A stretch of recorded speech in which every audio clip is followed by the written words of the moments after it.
chegou a hora, né? Quando me passaram essa missão, eu fiquei preocupado, mas agora eu estou mais. Irmãos, vamos abrir a nossa palavra, abrir a palavra do Senhor em Gênesis 45. Gênesis 45. Está lendo a porção do 1 ao 15. Eu vou ler Gênesis 45. Eu vou ler e peço aos irmãos que o acompanhem. Do 1 ao 15. José dá-se a conhecer a seus irmãos. Amém? Então José, não se podendo conter diante de todos os que estavam com ele, brandou: faze sair a todos da minha presença. E ninguém ficou com ele. Quando José se deu a conhecer a seus irmãos, ele levantou a voz em choro, de maneira que os egípcios o ouviram, e também a casa de Faraó. Disse a seu irmão: eu sou José. Vive ainda meu pai? E os seus irmãos não lhe puderam responder, porque ficaram atemorizados perante ele. Disse José a seus irmãos: agora chegai-vos a mim. E chegaram-se. Então disse: eu sou José, vosso irmão, a quem vendeste para o Egito. Agora, pois, não vos entristeçais, nem vos irriteis contra vós mesmo, por me haverdes vendido para aqui. Porque para a conservação da vida, Deus me enviou adiante de vós. Porque já houve 2 anos de fome na terra, e ainda resta 5 anos em que não haverá lavoura nem colheita. Deus me enviou adiante de vós para conservar vossa sucessão na terra e para vos preservar a vida por um grande livramento. Assim não fosse vós que me enviaste para cá, e sim Deus, que me pôs por pai de Faraó e senhor de toda a sua casa, e governador em toda a terra do Egito. Apressai-vos, subi a meu pai, dizei-lhe: assim manda dizer o teu filho José: Deus me pôs por senhor de toda a terra do Egito. Desça a mim, não te demores. Habitarás na terra de Gósen, e estarás perto de mim, tu, teus filhos, os filhos dos teus filhos, os teus rebanhos, o teu gado e tudo o que tens. A ti te sustentarei, porque ainda haverá 5 anos de fome, para que não te empobreça, tu e tua casa e tudo o que tens. Eis que vedes por vós mesmo, meu irmão Benjamim, vê também. Eis que vedes por vós mesmo, e meu irmão Benjamim, vê também, que sou eu mesmo que vos falo.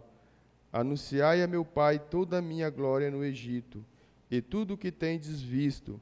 Apressai-vos, fazei descer meu pai para aqui.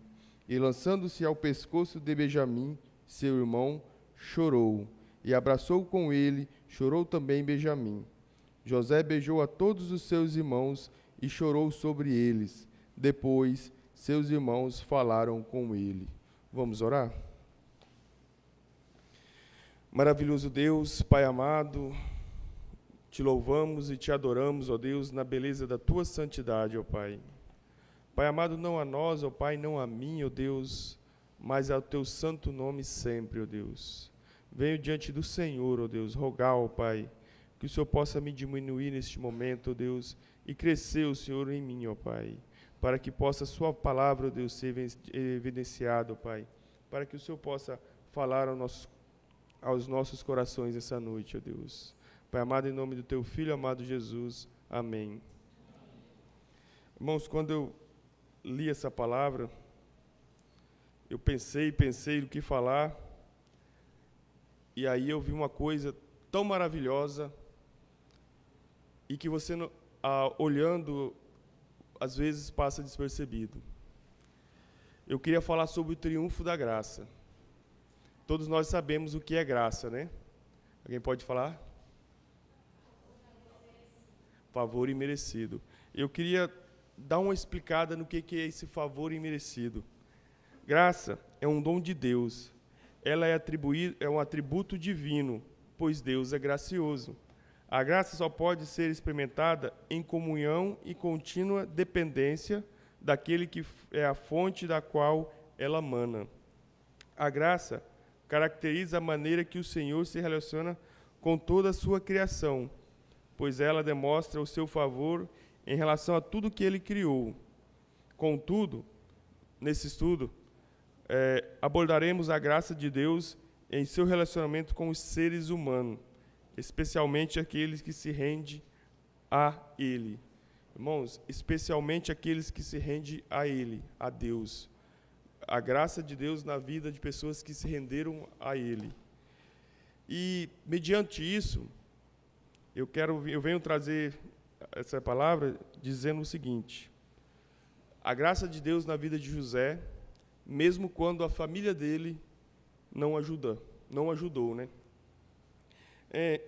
Em sua devocional, O Perfil de Três Reis, o escritor James Edwards faz um comentário sobre os filhos caçulas, geral, que poderia servir de introdução para esse texto, para a vida de José, que é o seguinte: os filhos mais moços de qualquer família leva consigo duas distinções: é mimado e pouco instruído. É comum esperar-se pouco dele. Demonstra fatalmente característica de liderança inferior aos outros. Jamais lidera.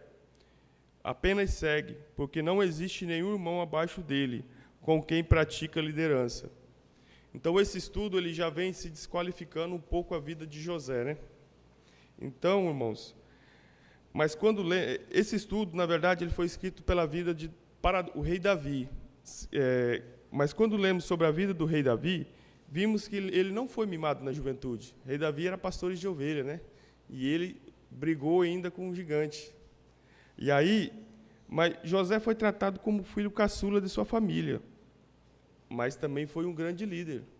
José salvou, um grande líder, e sua sabedoria salvou o clã de Israel, dando abrigo na terra do Egito em uma época de extensa fome na terra. Abre para mim Atos, por gentileza, 7, Atos 7, do 8 a 16. Comparando os dois, irmãos, sabemos que José foi mimado e sabemos que os dois tiveram grandes liderança para o Senhor. O rei Davi foi um grande homem. José vem agora a ser também um grande homem na presença do Senhor. Aquele que abrir primeiro, por gentileza, possa ler para nós. 7, do 8 ao 16.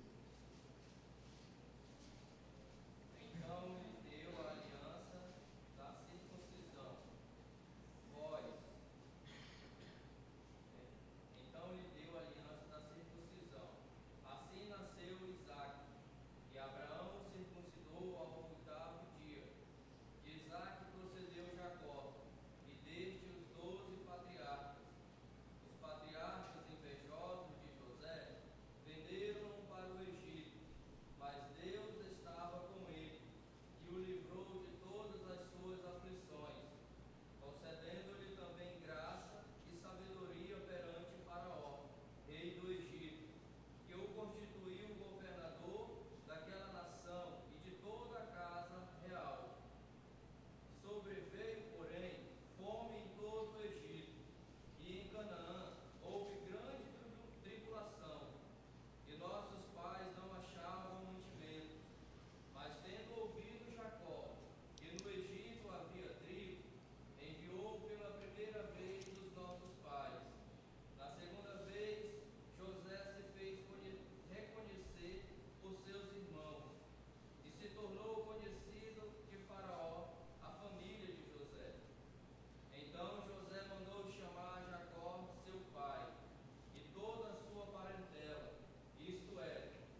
Era 16, na verdade. Isso. Além do mais, não se questiona o conhecimento de José, pois a sua sabedoria se distinguiu entre os servos de Faraó. Vamos voltar a Gênesis 41, 39. Gênesis 41, 39, diz assim: Depois disse Faraó a José: Visto que Deus te fez saber tudo isso, ninguém há tão ajuizado e sábio como tu. Há que se considerar que José, na verdade, não era o filho caçula de Jacó, mas havia Benjamim, certo? Então ele não era para ser tão mimado como os estudos apresentam. E geralmente ele exercia a liderança entre os seus irmãos mais velhos, ao cumprir as ordens de seus pais a respeito dele.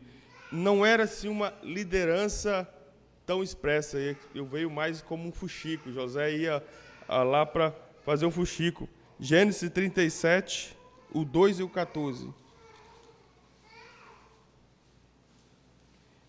Aquele que achar pode ler, irmãos. Gênesis 37, o 2 e o versículo 14.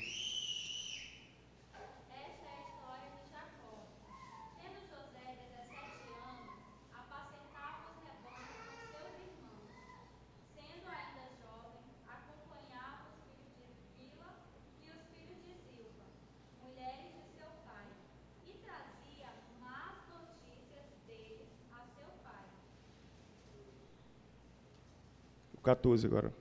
Disse-lhe Israel: Vai agora e vê se vão bem teus irmãos e o rebanho, e traze-me notícias. Assim o enviou do vale de Hebrom, e ele foi a Siquém. Irmãos, a observação de Edward, porém, parece acertar ao menos em um aspecto na vida de José. Ele cresceu mimado por seu pai. Um dos vários motivos dele ser mimado pelo seu pai era que José era filho de Raquel, mulher que Jacó tanto amou que ele trabalhou 14 anos para poder casar com ela. Está em Gênesis 29, 20 a 29 e 30. Lá tem a história do casamento de Jacó com Raquel. Sabemos que Jacó trabalhou 7 anos, né? Aí, por manobra do seu sogro, ele deu Lia para poder casar com Jacó. Porque era costume, irmãos. Raquel era mais nova do que Lia, então não teria como casar Lia sem casar Raquel, né? Aí, Jacó também casou com Lia, por causa das manobras do seu sogro. Diante desse fato, que Jacó amava mais Raquel do que Lia, ela ficava em segundo plano. Essa história nossa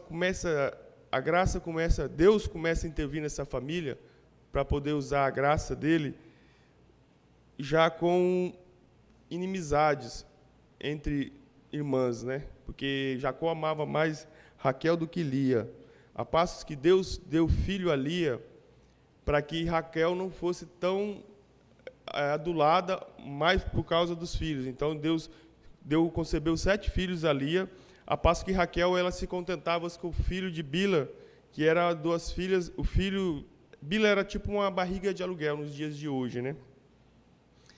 Então o Senhor Deus se lembrou de Raquel e fez fecunda.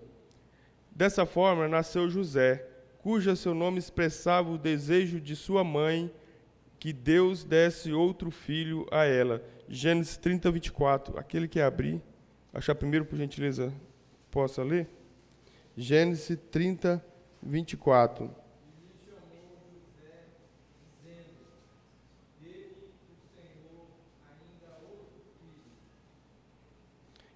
José quer dizer que ela pedindo outro filho a Deus. Então, esse é um dos pontos a qual Jacó amava José mais do que todos os irmãos. E com a dificuldade em criar uma família tão numerosa e o crescimento de seus filhos, Jacó nem se preocupava em esconder a sua preferência ou o mínimo pelo seu filho José. Um dos exemplos foi durante a atenção em seu reencontro com Esaú. José dividiu a família em grupos e colocou Raquel e José no último grupo. Isso está em Gênesis 33, de 1 a 2. Meus irmãos, ele no momento de perigo, porque sabemos da história dele com seu irmão Esaú, da briga que eles vinham, o que ele faz? Ele pega seu filho preferido, a sua mulher preferida, e colocam lá atrás, num contexto de que se o irmão o matasse, eles, até chegar aos seus filhos e a sua esposa preferida, eles poderiam fugir, seu irmão podia se compadecer depois de tanta matança. E isso, irmãos, é muito grave. Por quê? Às vezes, sem pensar, a gente começa a separar filhos, atitudes que achamos que não tem nada a ver, palavras que achamos que não tem importância a um filho, e acaba criando uma inimizade dentro do nosso lar. Isso é muito sério, isso devemos vigiar sempre. E outro ponto, e também a Bíblia nos revela que Jacó amava José porque era filho da sua velhice. Benjamim era mais novo do que José. E quando Benjamim nasceu, Raquel morreu durante o parto. Não posso dizer exatamente se foi isso que esse amor não transferiu de um filho para o outro, né? Porque a sua esposa, que ele amava muito, morreu. Mas ele continuou mimando José. E ele que era para ser o mimado. Mas Jacó não se preocupava em esconder a sua preferência por José, e somente a ele deu um presente notório, uma túnica de talas de manga comprida, talar de mangas compridas, que somente os filhos de reis vestiam, segundo Samuel 13:18. Alguém pode ler, por favor? Irmãos, esse é outro problema na nossa criação dos nossos filhos. Presentes para um, presentes para outro, e às vezes mais inimizade, às vezes colocamos juízo à nossa própria cabeça, né? 2 Samuel 13:18. Amém? Pode.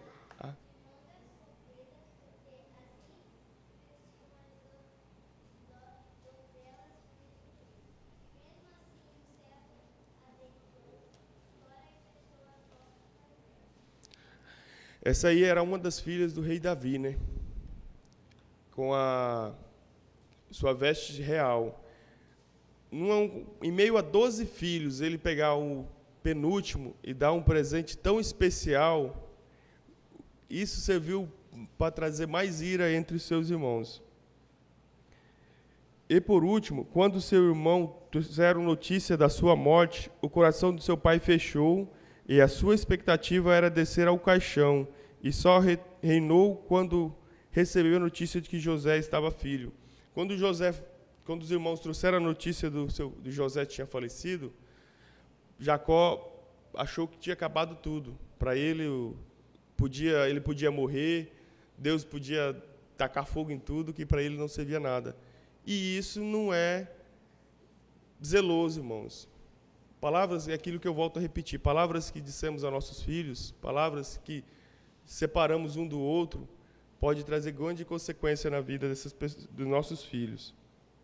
Esse contexto de vida só serviu para trazer inimizade entre ele e os irmãos. José parecia imprudente e insensato. Ele relatou os sonhos com mensagem de superioridade sobre seus irmãos e até seu pai. Gênesis 37, 6 e 10. Meus irmãos, Deus dá sonhos a José, mostrando que futuramente ia acontecer, digamos assim, e Deus vem aumentando essa ira entre os filhos, entre os irmãos de José. Tudo isso tinha um propósito na vida de José. Tudo isso tinha um propósito na vida de Jacó, no povo de Israel. Que, passos atrás, Deus trocou o nome de Jacó e passou a chamar Israel, que seria a nossa descendência. O alarmante é que o seu pai... Isso era tão irritante a seus irmãos que deram o apelido de Jacoso, ou sonhador, ou mestre de sonho. José teve vários sonhos, e nesses sonhos sempre ele estava se colocando em cima dos seus irmãos, e isso era tão chato, ficou tão chato entre irmãos, que aí começou hoje em dia a falar de bullying, aquele tempo era só de rixas, né? Apelidar José de sonhador. Lá vem o sonhador, lá vem o mundo da lua, lá vem o mestre dos sonhos, o imaginador. Imagino quando ele estava sozinho no campo com seus irmãos, vendo o que estava acontecendo para levar fuxico, como ele era xingado sozinho, quando ele estava sozinho com os irmãos deles, como ele deve ser xingado, né? Isso acontece, irmão. Eu e meu irmão, muitas vezes a mãe saía, perna para quem aguentava e era só briga e xingo, né? Mas isso tudo tinha um propósito. É isso que eu quero trazer agora. Não é as brigas, não é tudo, nada. Isso tudo tinha um propósito. O alarmante é que seu pai foi omisso e não colocou um ponto final nas rixas do seu filho. Mas lembrando a história de vida do seu pai com o seu irmão, ele poderia achar normal. Nós, muitas vezes, por causa do erro da criação dos nossos pais, criamos nossos filhos de maneira errada e achamos normal, né? Ou o mundo hoje ensina a criar nossos filhos com certas liberdades, dizendo que tudo é normal, tudo pode, tudo é legal, mas não é isso que a Escritura fala. E quando nós agimos desse jeito, nós trazemos juízo para a nossa cabeça, nós trazemos condenação a nossos filhos. Com a criação de José, tinha tudo para ser um jovem problemático, porque crescer sem sentir o centro de tudo pode afetar seriamente o relacionamento com as pessoas. Algum defende que as pessoas mimadas se tornam caprichosa e pouco social em sua vida adulta. Então, a gente tem um contexto alarmante na vida de José. Temos estudo mostrando o caminho que José poderia ter seguido, pessoa desestruturada, e temos o triunfo da graça na vida de José. Abordando esse tema, o escritor W.T. Ponce adverte aos pais a importância de estabelecer limites na infância, pois se o indivíduo é deixado à sua vontade nos primeiros dias de vida, ele formará hábitos e atitudes que farão que lhe seja impossível ajustar-se a outras pessoas. Ele se tornará tão egoísta, tão obstinado, tão dominador, tão arrogante, que ninguém vai querer ficar perto. José tinha esses traços, porque quando ele estava perto dos seus irmãos, ele tinha esses traços de ser arrogante, ele tinha esses traços de ser, ele achar o centro de tudo. Muitas vezes os irmãos dele estavam sujos lá no campo, ele chegava todo arrumadinho, com a roupa que ninguém nunca ia poder ter, e se achando, né? Então, isso é juízo que acabamos de colocar em cima dos nossos filhos. Ele se tornaram... Contudo, nenhum dos seus prognósticos se cumpriu na vida de José, mas, ao contrário, ele se tornou um herói da fé. Ele tinha tudo para ser uma pessoa ruim, mas ele tinha Deus, né? Ele tinha a graça de Deus. Vamos abrir em Hebreus 11, 21 e 22, por gentileza?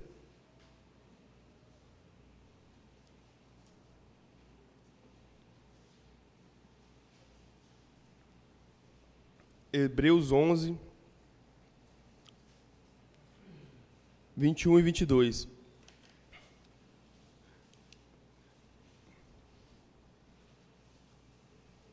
Aquele que encontrar primeiro pode ler, irmãos.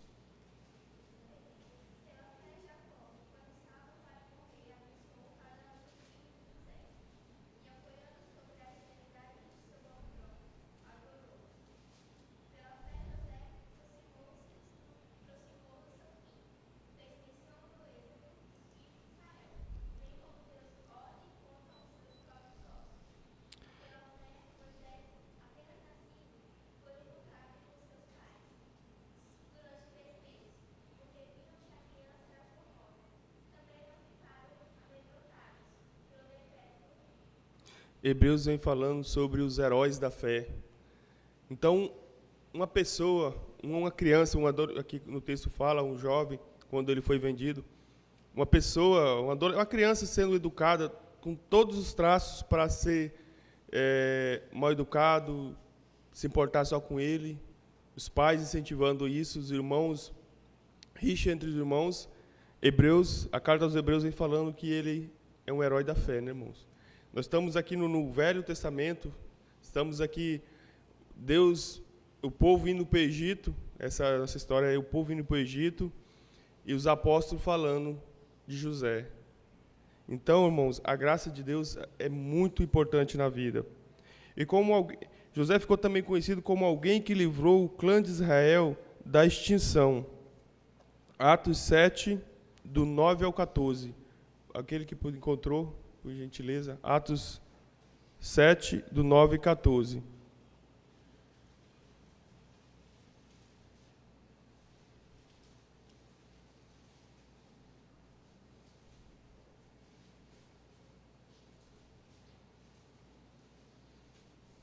Amém?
Amém. Ó. Atos, José, com toda a sua malcriação, e os Atos dos Apóstolos vem falando da grandeza dele, da sabedoria que ele tinha, do livramento que Deus usou, através dele Deus usou ele para poder fazer com o clã de Israel. Em sua história, a sua história no livro de Gênesis ocupa o mesmo número do capítulo que foi usado para escrever a história de Abraão. Olha só, José, Deus mostrando toda a malcriação dele, todos os problemas, e ele usa a mesma quantidade de livros, de capítulos, que usou com Abraão. Isso quer dizer a importância que José teve na vida do povo de Deus, a importância que os fatos que José ia passar, aí o tão importante que era e o tão importante Deus foi com ele, usando a tua graça. O fato é que o resultado futuro da vida de José só pode ser atribuído ao triunfo da graça divina, a respeito de sua vida, inclusive sobre os defeitos de sua criação.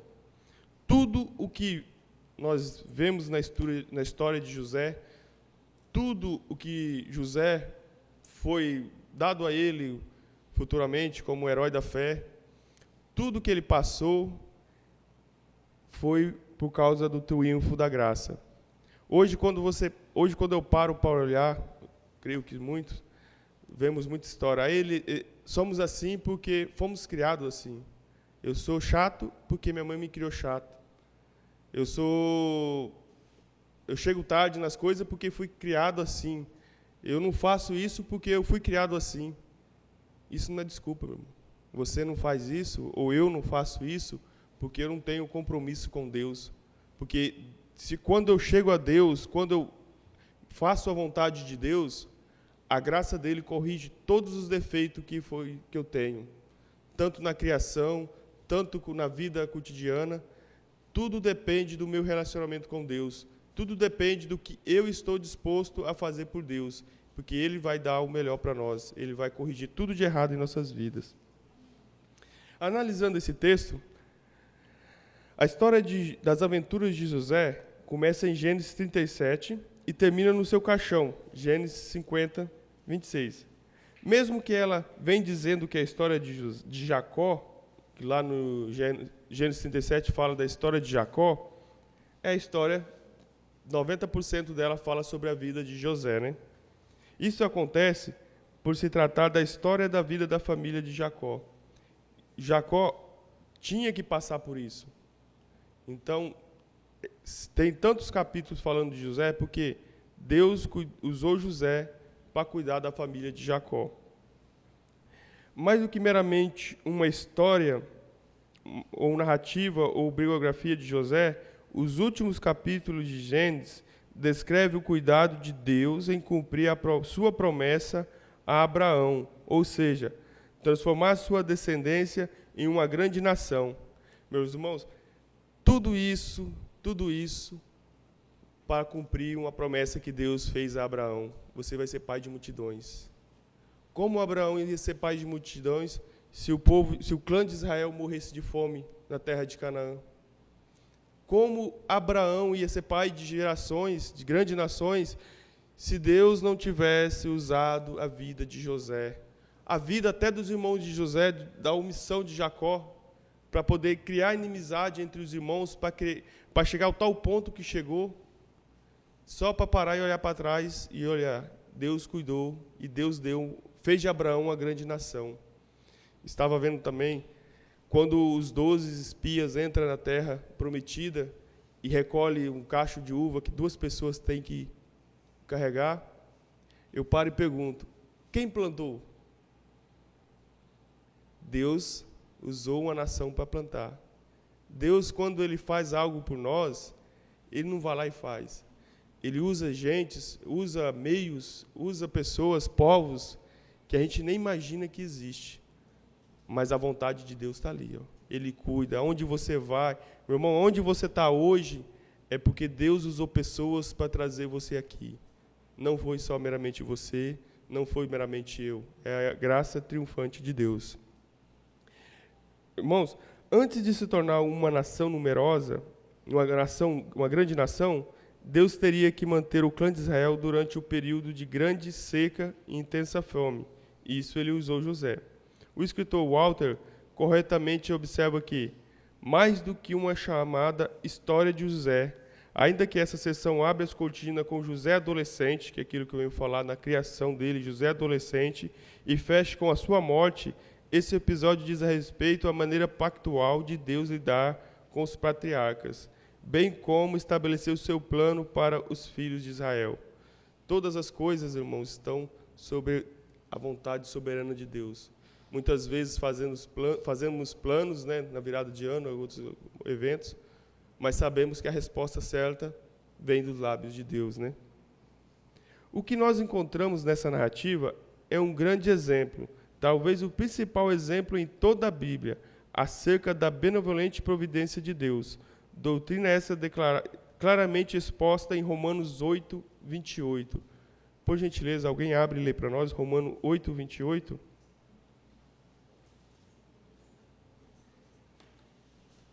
Sabemos que todas as coisas cooperam para o bem daqueles que amam a Deus, daqueles que são chamados segundo o seu propósito. Todas as coisas cooperam para o bem daqueles que temem a Deus, né? Meu irmão, de certa forma, as aventuras de José começam no poço de Dotã e terminam no Egito, em uma grande potência do mundo antigo. Toda a história, todos nós começamos a nossa história em algum ponto, né? Muitas vezes queremos começar por cima, queremos nossa história de trabalho, queremos começar lá com os concursos e outras coisas. José começou como escravo. José trabalhava para comer. Muitos falam que os escravos viviam melhor do que os assalariados de hoje, mas isso não tampa o pano de fundo. José, ele começou como escravo, ele foi para serviu o Potifar, ele serviu, voltou para a cadeia. Em todas as trajetórias dele, ele não reclamou, ele não murmurou, ele só fazia aquilo que Deus incumbiu ele a fazer. Dessa forma, essa aventura de José começa no poço de Dotã e termina no trono do Egito. Só um minutinho. Por trás de tudo isso, porém, estava a mão do Senhor, que enviara diante de seus irmãos para a preservação da vida. José cresceu em um ambiente desestruturado, em que a inveja e o desejo de vingança marcavam o relacionamento com seus irmãos, em que seu pai não escondia a sua preferência por um dos seus filhos. E a suposta morte de José é recebida como um certo descanso para a maioria da sua família. Olha só, José, o homem que a gente está falando que fez grandes coisas por Deus, quando falam que ele morreu, muitos acham que foi a melhor coisa que aconteceu, graças a Deus. E isso é juízo que o pai de Jacó colocou sobre a vida de José, os mimos.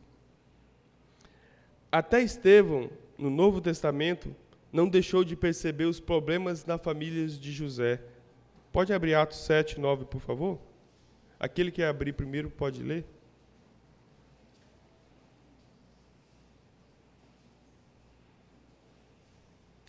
Atos 7, 9.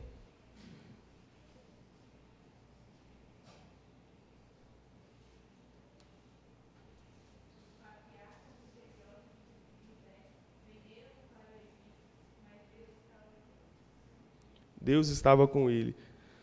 Longe da sua família, José é vendido como escravo no Egito.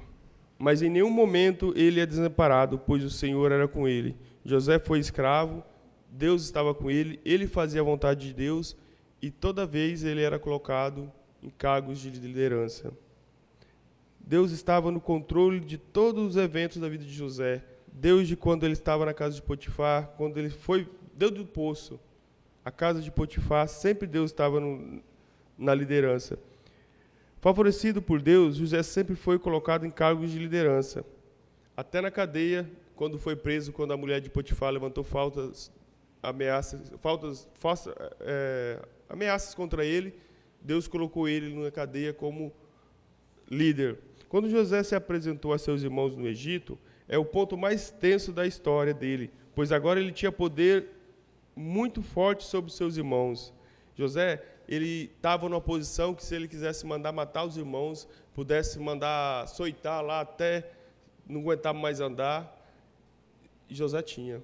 E seus irmãos olham e vê isso, porque eles não tinham poder nenhum sobre a vida deles. Eles estavam num país diferente, falando com o segundo maior do país, e aí José, mesmo assim, José tem uma reação diferente. José usa seu poder para salvar a vida dos seus irmãos, para salvar o clã dos seus pais. José usa tudo aquilo que ele tem de poder para cuidar.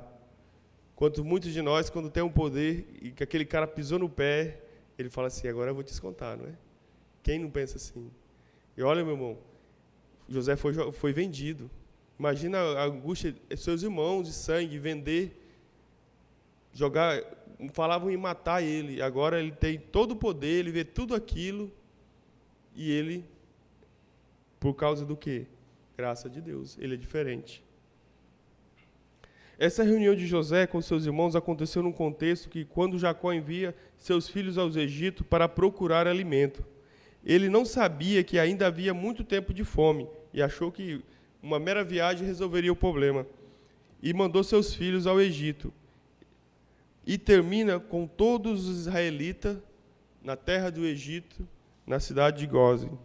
O escritor Walter argumenta que dois extremos dessa ponta aponta para a providência e o reconciliamento. A providência de Deus em manter um clã, manter a promessa dele com Abraão, e o reconciliamento de uma família desestruturada em relação a isso. Antes que reconciliar, José põe à prova seus irmãos para mostrar a sua autoridade e a fragilidade de seus irmãos, fazendo-os temer pela sua própria vida. Mas a preocupação pela felicidade futura de seu pai, que Judá relata, mostra as duas mudanças no coração de seus irmãos. Gênesis 44, 14 ao 34, depois vocês leem. Judá, ele, quando fala que não vai levar o menino mais moço, Judá, ele começa a contar tudo o que eles fizeram, preocupado com o que ia acontecer com o pai dele. E o que José vê? Desculpas, não. José vê o coração. José vê que a família dele realmente mudou. A família dele estava unida. Uma família que foi já tão desestruturada em relação a relacionamentos com os irmãos, pai, mãe, irmãos, agora está mudada.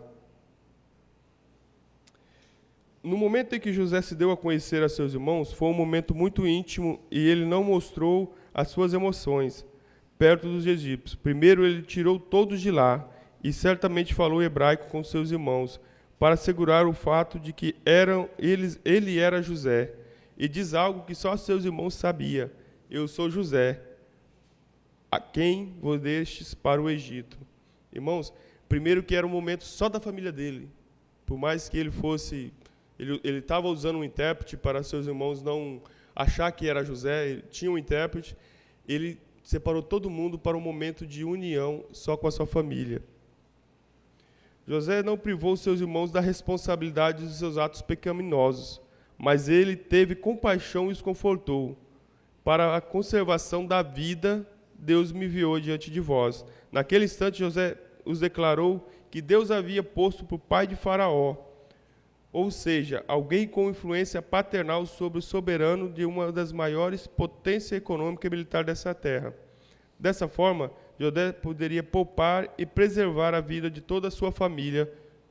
José encerra seu encontro abraçando e chorando com seus irmãos. Meus irmãos, quando vemos essa narrativa deles falando com seus irmãos no final, e ele colocando Deus, não é vocês, é Deus.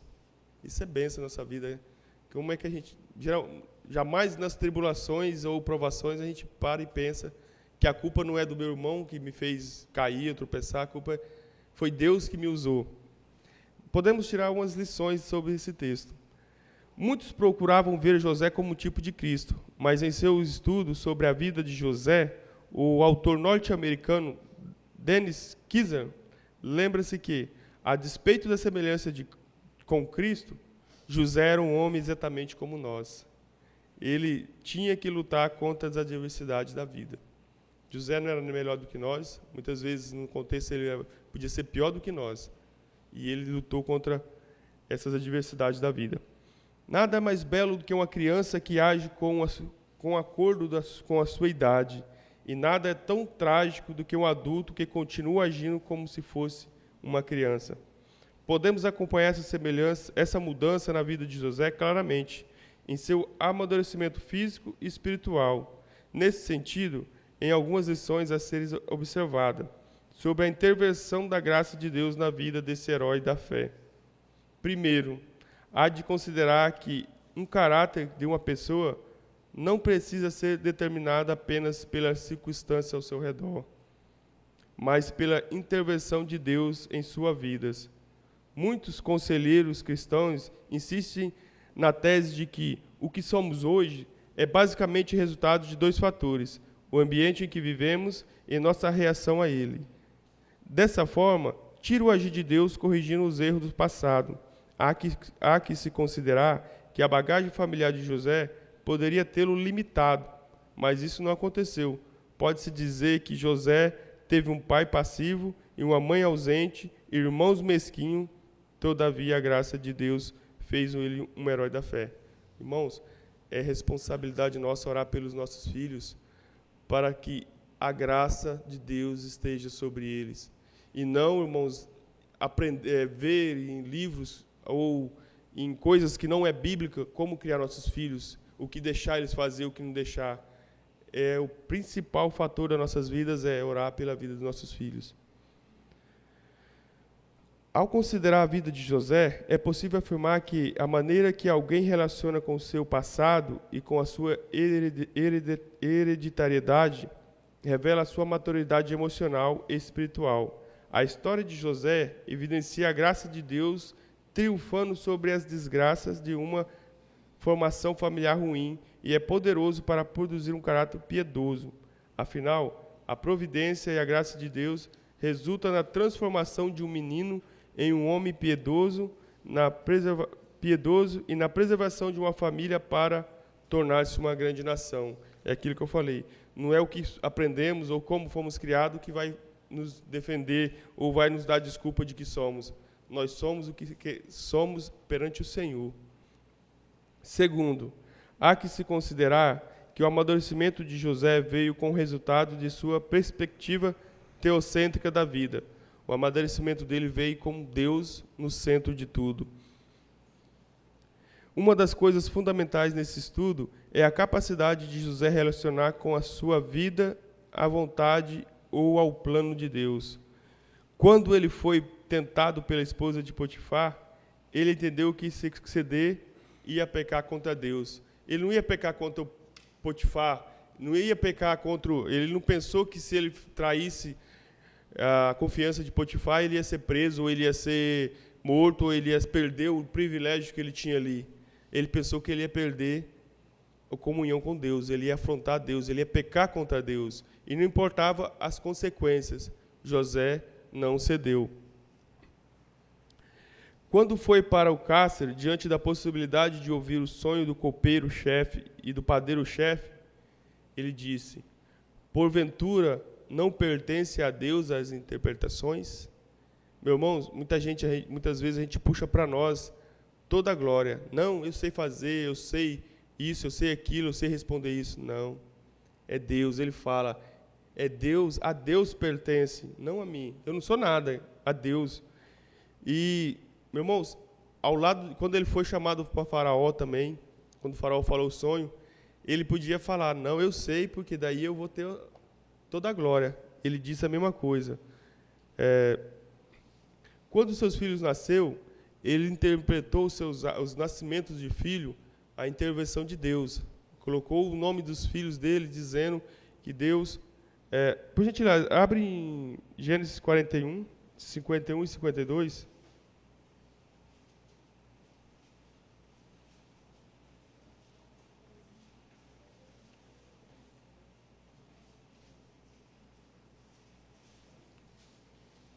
Aquele que achar, abrir, pode ler. José, ao primogênito, chamou de Manassés, pois disse: Deus me fez esquecer de todos os meus trabalhos e de toda a casa de meu pai. Ao segundo, chamou-lhe Efraim, pois disse: Deus me fez próspero na terra da minha aflição. Está vendo, irmãos? Como James M. Boyce conclui após meditar sobre a vida de José, Deus quer que saibamos que Ele está carregado de todos os eventos de nossas vidas. E Ele é soberano. E a lição aqui, meus irmãos, é Deus, Deus e Deus. Só Deus, irmãos. Só Deus para nos ter dó de nós, só Deus para nos salvar, só Deus para nos escolher, só Deus para nos tirar da vida de pecado. As pessoas hoje sentem-se perdidas e desorientadas por não conseguir olhar por uma vida sob uma ótica teocêntrica, que é Deus no centro de tudo, que nem José, mas somente sobre uma fresta da antropocentria, como corretamente observa o escritor J. Park. Temos tratado esse mundo como se fosse o único lar que havemos de possuir, e temos nos concentrado exclusivamente em arrumá-los para o nosso conforto. Pensamos que podemos construir o céu aqui na terra. Hoje, tudo que nós fazemos é para nós. Tudo que fazemos é para o nosso melhor. É um carro bom, é uma casa boa, é passear, é tudo nós. E não paramos para ver que daqui, irmãos, somos peregrinos, né? Daqui nós temos que concentrar no nosso tesouro, no nosso lar lá no céu. Também a história de José indica que a maturidade é algo a ser exercida apenas em momentos de tribulações ou exaltações, não, mas também em momentos que exigem concessão de perdão. Muitos ajuda, trabalha, mas na hora de perdoar sai de lado, né? Contudo, o conceito que José manifesta de perdão é o esquecimento do agravo, como muitos pensam, pois ele claramente responsabiliza os seus irmãos pela atitude deles. Muitos pensam que perdoar é esquecer, muitos pensam que perdoar é nem tocar mais no assunto ou é evitar. Não. José chega, ele confronta os irmãos deles, vocês fizeram isso, isso, isso. Mas foi Deus que me enviou, foi Deus que fez. Ele perdoou, ele não mais lembrou, e ele trouxe os irmãos para perto dele de uma maneira amorosa. Irmãos, aplicação. Além de tudo, que já fomos estudado, como se poderia aplicar as lições sobre a vida de José ao viver cotidiano dos cristãos? Há que se lembrar com frequência que nem sempre o que Deus quer requer de nós compreensão total do seu plano, ou como ele será cumprido. Nós não precisamos saber o que Deus quer com nós, ou o que ele quer que nós façamos. Nós precisamos saber que ele é Deus, apenas isso. Ele vai nos usar do jeito que ele quiser, como quiser e na hora que quiser. E nós só temos que ficar contente por ser usado. Domingo passado, o pastor falou sobre a alegria de Pedro ao ser preso, chicoteado, e depois os apóstolos saíram alegres. Por quê? Porque eles sofreram para Cristo. Aqui José sofreu para quê? Para Cristo, para Deus.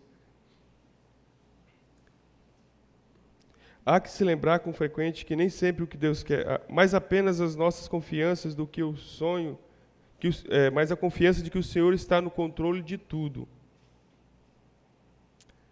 Ao mesmo foi essa posição que o apóstolo Paulo, em alguns momentos de sua vida, escreveu a Timóteo e lhe disse: por isso estou sofrendo essas coisas, todavia não me envergonho, pois sei que tenho crido e estou certo que ele é poderoso para guardar o meu depósito até aquele dia.